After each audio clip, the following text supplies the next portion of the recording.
And one of our favorite people ever to have in, Kerri Perry, of course, joining us in the kitchen this morning. Whenever she comes in, Kerri, I always know that you're going to have something so wonderfully and beautifully festive, and it's truly as gorgeous as it is to see as it is delicious to eat. Okay, so what are we working on today? We are making a trio of appetizers. So if anybody's having an open house or a Christmas party, here's what you can bring. Okay. So I'm going to show you really quickly so everybody sees. We're going to make a hummus wreath.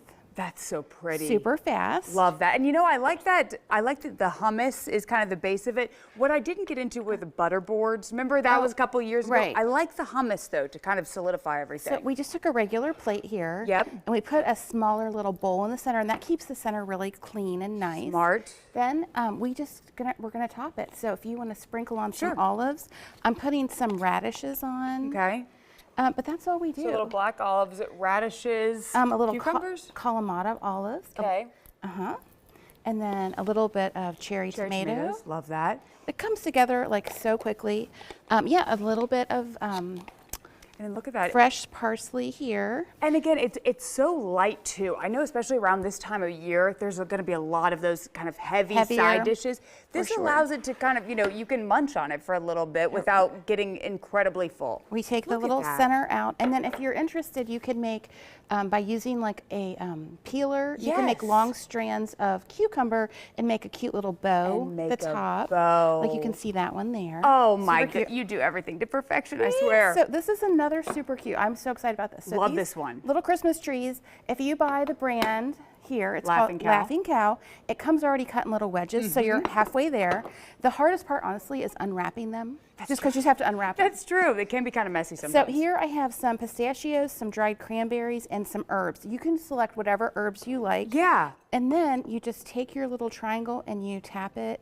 What's the herb on this one? I don't recognize. Is that? It's dill. Dill, a little bit of dill. It kind of look like pine tree. They do. But anyway, so then you get your little. That's so adorable. And this last one, I'm going to swap this out, so we have room. Yes. I do like the Christmas trees though, because it's very like you grab one.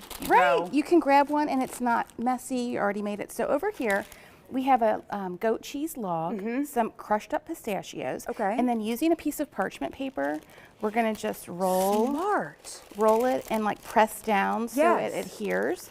And then we're gonna make a little sauce. And this is has a little kick to it. Okay. So a little bit of red pepper flake. I like that. Apricot jam or preserves, and you can decide, like, if you don't want that much heat, lower it a little. Okay. And then it has a little Grey Poupon, which Dijon mustard has a little bit of kick to it anyway. Sure. It just gets a teaspoon, but again, you can add more or less.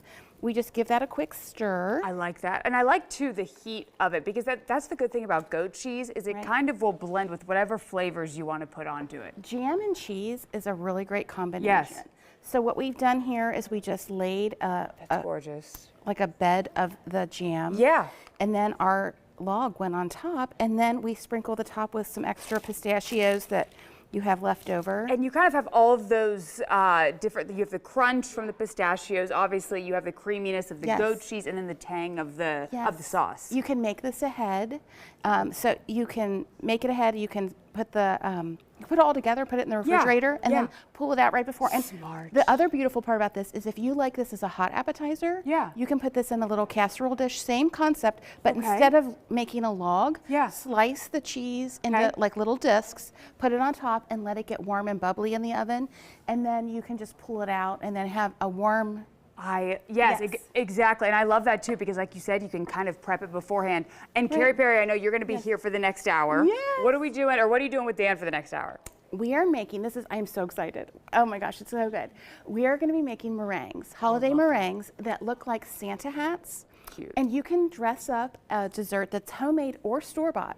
So I have a store-bought clearance cake that I dressed up. Yeah. And you would never know. Absolutely. And like nothing is sweeter than if you serve a slice of pie and then you add like a cute little Santa hat meringue with it.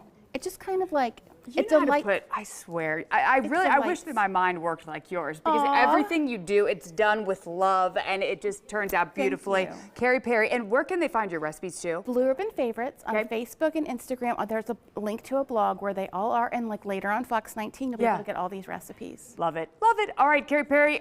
Again, we're going to see you here in an hour. Let's send it back to break though. Again. I love all this stuff. Thanks, I love having Jordan. you, Ed. We'll be right back. Thank you.